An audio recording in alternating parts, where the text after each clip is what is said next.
नमस्कार विद्यार्थियों। पृथ्वी के धरातल पर मनुष्य को जीवनदायिनी गैस ऑक्सीजन प्रदान करने वाले सबसे बड़े भंडार हैं वन यानी जंगल। और उन्हीं जंगलों में विविध प्रकार की वनस्पति पाई जाती है, वेजिटेशन।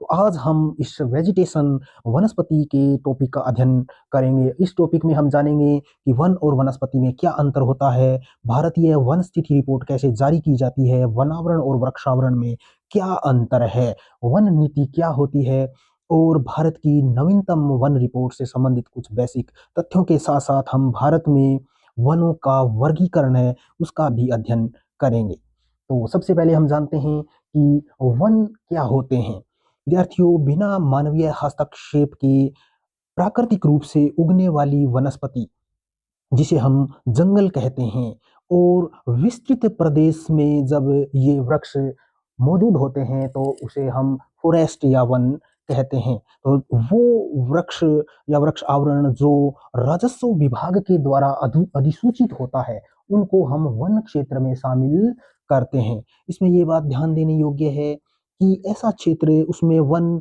यानी पेड़ हो भी सकते हैं या पेड़ नहीं भी हैं, तो भी यदि वह राजस्व विभाग में क्षेत्र अधिसूचित है वन क्षेत्र के रूप में तो उसे हम वन क्षेत्र कहेंगे। अर्थात वन क्षेत्र में हमेशा ही वृक्षों का होना अनिवार्य नहीं है। दूसरा है वृक्षावरण।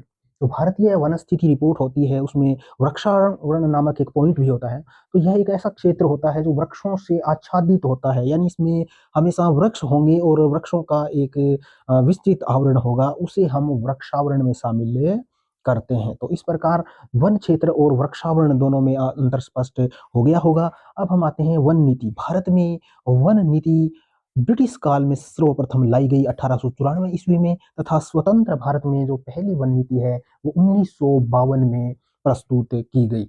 वन नीति के अनुसार कहा गया है कि भौगोलिक क्षेत्र के 33% भाग पर वनों का होना आवश्यक है। किसी भी देश के भौगोलिक क्षेत्र के 33% वन वाला देश पारिस्थितिकी रूप से अच्छा राष्ट्र माना जाता है। तो इस प्रकार, और उसके बाद में भारत की जो वन नीति आई उसमें 1988 में पुनः संशोधन किया गया। तो भारतीय वन नीति भारत में वन संसाधनों का आकलन करने के साथ साथ वन और आर्थिक विकास में संतुलन स्थापित करने का प्रयास करती है।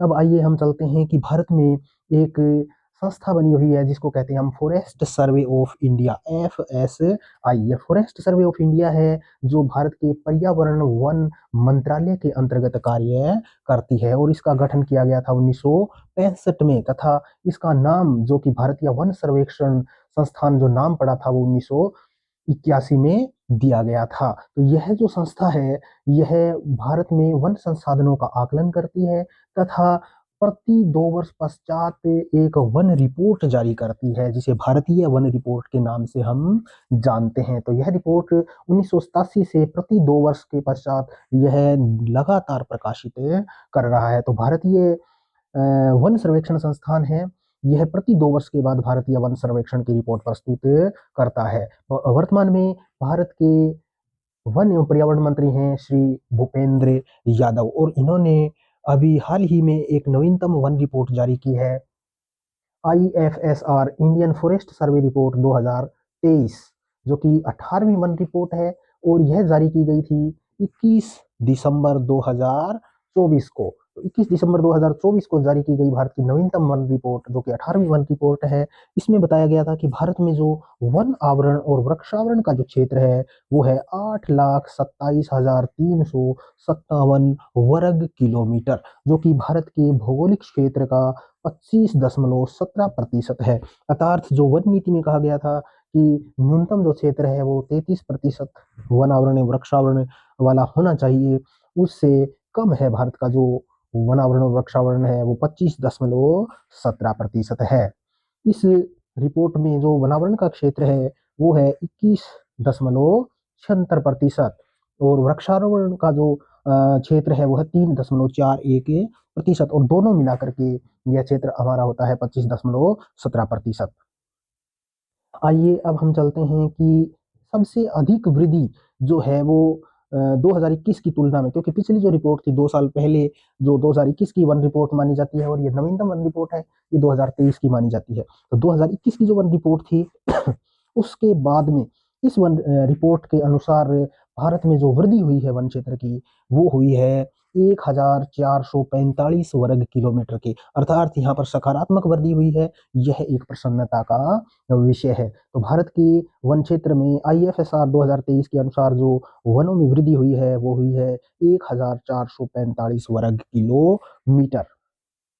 और यह सबसे अधिक वृद्धि हुई है वह राज्य है छत्तीसगढ़। छत्तीसगढ़ में सबसे अधिक वृद्धि हुई है और दूसरा राज्य आता है उत्तर प्रदेश।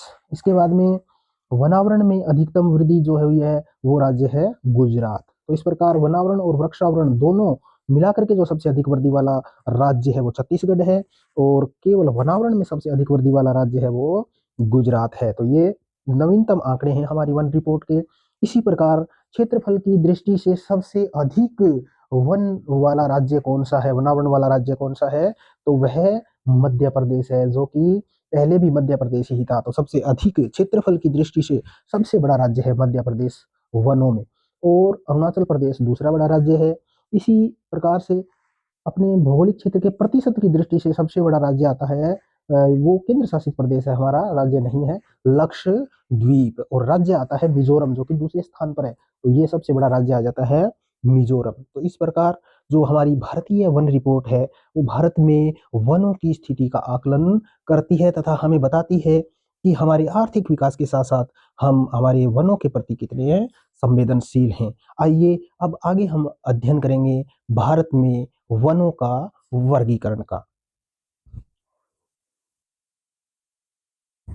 वनों के वर्गीकरण में सबसे पहले नाम आता है उष्णकटिबंधीय सदाबहार वन। उष्णकटिबंधीय सदाबहार वन ऐसे क्षेत्रों में मिलते हैं जहां वार्षिक वर्षा का औसत 200 सेंटीमीटर या 200 सेंटीमीटर से अधिक वर्षा होती है। तो ये वन है वो बहुत ऊंचाई वाले वन होते हैं और सदाबहार होते हैं, यानी हमेशा हरे भरे रहने वाले वन होते हैं, तभी इनको सदाबहार वन कहा जाता है। अर्थात इन वनों में जो पेड़ होते हैं उनकी एक साथ पत्तियां नहीं गिरती, यानी इनमें कभी पतझड़ जैसी स्थिति का सामना नहीं करना पड़ता। पुराने पत्ते गिरते हैं तो नए पत्ते आ जाते हैं। इस प्रकार ये वन हमेशा ही हरे भरे दिखाई देते हैं। तो ये अधिक वर्षा वाले क्षेत्रों में होते हैं, या तापमान भी बहुत ऊंचे होते हैं और इन पेड़ों की ऊंचाई भी बहुत अधिक होती है, तथा यहाँ दिन में भी अंधेरा छाया रहता है। इस प्रकार के वनों में तो काफी सघन वन होते हैं सदाबहार वन। ये मिलते हैं भारत में सह्याद्री यानी पश्चिमी घाट के ऊपर, साथ ही ये शिलोंग का पठार है। पूर्वोत्तर भारत में इस प्रकार के वन मिलते हैं। अंडमान निकोबार द्वीप समूह है, लक्षद्वीप समूह में उष्णकटिबंधीय सदाबहार वन पाए जाते हैं। दूसरा प्रकार का जो वन है वो है उष्णकटिबंधीय पर्णपाती वन, और उनका ही एक प्रकार है आर्द्र पर्णपाती वन। उष्ण कटिबंधीय आर्द्र पर्णपाती वन है वो 100 सेंटीमीटर से 200 सेंटीमीटर वर्षा वाले क्षेत्रों में सामान्य रूप से मिलते हैं, और ये वन मिलते हैं सह्याद्री के पूर्वी ढलानों पर। साथ ही शिवालिक जो श्रेणी है हिमालय की, उसके सहारे सहारे तराई और भाबर के क्षेत्र में भी उष्णकटिबंधीय आर्द्र पर्णपाती वन मिलते हैं। इन वनों में मुख्य रूप से कौन कौन से पेड़ पाए जाते हैं?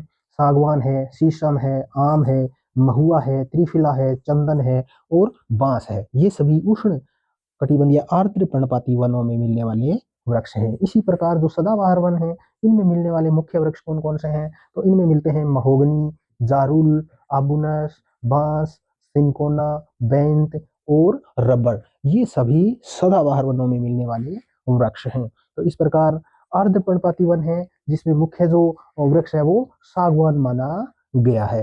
अब हम आते हैं उष्ण कटिबंधीय शुष्क पर्णपाती वनों में। शुष्क पर्णपाती वन है वो 70 से 100 सेंटीमीटर वर्षा वाले क्षेत्रों में मिलते हैं, और इनके पेड़ों की ऊंचाई बहुत अधिक नहीं होती, क्योंकि यहाँ पर वर्षा कम होती है तथा वृक्षों की जड़ें गहरी होती हैं, लेकिन वृक्षों की धरातल पर ऊंचाई कम होती है। यहाँ पर पानी के अभाव के कारण जो वृक्ष हैं वो उनके पत्ते कंटीली झाड़ियों में बदल जाते हैं। यहाँ सबसे बड़ी समस्या है कि अत्यधिक पशुचारण के कारण यह वनस्पति है वो संकटग्रस्त रहती है। इसमें मुख्य रूप से जो कंटीली झाड़ियां हैं, कीकर है, खेजड़ी है, इस प्रकार के वृक्ष पाए जाते हैं जो उष्णकटिबंधीय शुष्क पर्णपाती वनस्पति कहलाती है। चौथे प्रकार की जो वनस्पति है वो है कंटीले वन। कंटीले वन भी कम वर्षा वाले क्षेत्रों में, मुख्य रूप से मरुस्थलीय क्षेत्रों में मिलने वाले वन हैं। ये 70 सेंटीमीटर से कम वर्षा वाले क्षेत्रों में मिलते हैं। यह राजस्थान के थार का मरुस्थल है और राजस्थान से लगते हुए गुजरात के क्षेत्र में उष्ण कटिबंधीय कंटीले वन पाए जाते हैं। मध्य प्रदेश के इंदौर से लेकर के आंध्र प्रदेश के कुरनूल तक एक अर्धचंद्राकार पेटी पाई जाती है जहां पर कंटीले वन मिलते हैं। इन वनों में खेर, खजूर, नागफनी, बबूल और केक्टस जैसे वृक्ष पाए जाते हैं।